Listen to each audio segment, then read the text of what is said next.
Acceptance, power of acceptance अगर हमारे अंदर आ जाती है, हम किसी भी चीज़ को स्वीकृत कर लेते हैं और कर्मों को समझ जाते हैं, तो बहुत इजी हो जाती है लाइफ। अभी लोग जो स्ट्रेस, डिप्रेशन, एंजाइटीज़ में हैं, फ्रस्ट्रेशन में हैं, जिसके कारण लोगों के स्वास्थ्य को फ़र्क पड़ रहा है, इमोशनल इम्बैलेंस आ रहा है, फिजिकल इम्बैलेंस आ रहा है और मेंटली इम्बैलेंस आ रहा है। आधे लोग तो मेंटली ही इम्बैलेंस है।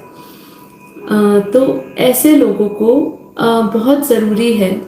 अब ये जो क्वालिटीज़ की हम बात करते हैं, सरेंडर की, फॉरगिवनेस की, माफ़ कर देने की, पावर ऑफ एक्सेप्टेंस की, कि हम कुछ सब कुछ स्वीकृत करें। बहुत हिम्मत चाहिए ये एक्सेप्ट करने की, हाँ मेरी गलती है। कोई नहीं बोलेगा कि मेरी गलती है, होगी तो भी नहीं बोलेगा, क्योंकि हमने अपने आप को किससे जोड़ा हुआ है? वो अहम से जोड़ा हुआ है, मैं। जब तक वो हमारा मैंपन, अहंकार ख़त्म नहीं होता है, तब तक हम ये नेगेटिव चीज़ों को रिलीज़ नहीं कर पाते हैं। उसका ना रिलीज़ करने का एक सिंपल रीज़न यही है कि मैंने अपने आप को अहम, ये शरीर से, अपने अहंकार से जोड़ के रखा है। इसलिए भगवान श्री कृष्ण ने क्या कहा, मुझे कामी, क्रोधी, लोभी सभी, मैं सबको माफ़ कर सकता हूँ, लेकिन अहंकारी को माफ़ नहीं कर सकता हूँ। अहंकार मनुष्य को खुद ही पतन की ओर ले जाता है, ठीक है। वो स्वयं ही अपने आप का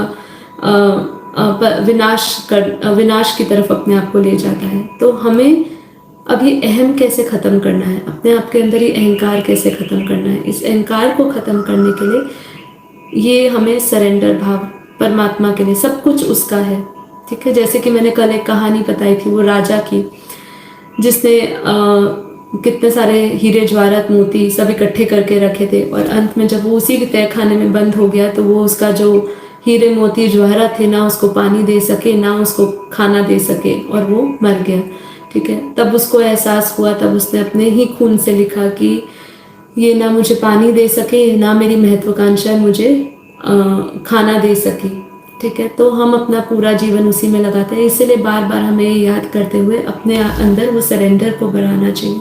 जितना हम सरेंडर करेंगे उतना हमारे अंदर अहम भाव खत्म होगा। अहम भाव खत्म होगा तो हम हर एक चीज़ को लेट गो कर पाएंगे, क्योंकि हमारा अहम हमें रोक देता है कुछ भी चीज़ को जाने के लिए, त्याग करने के लिए। त्याग करने की बहुत ही बड़ी शक्ति है।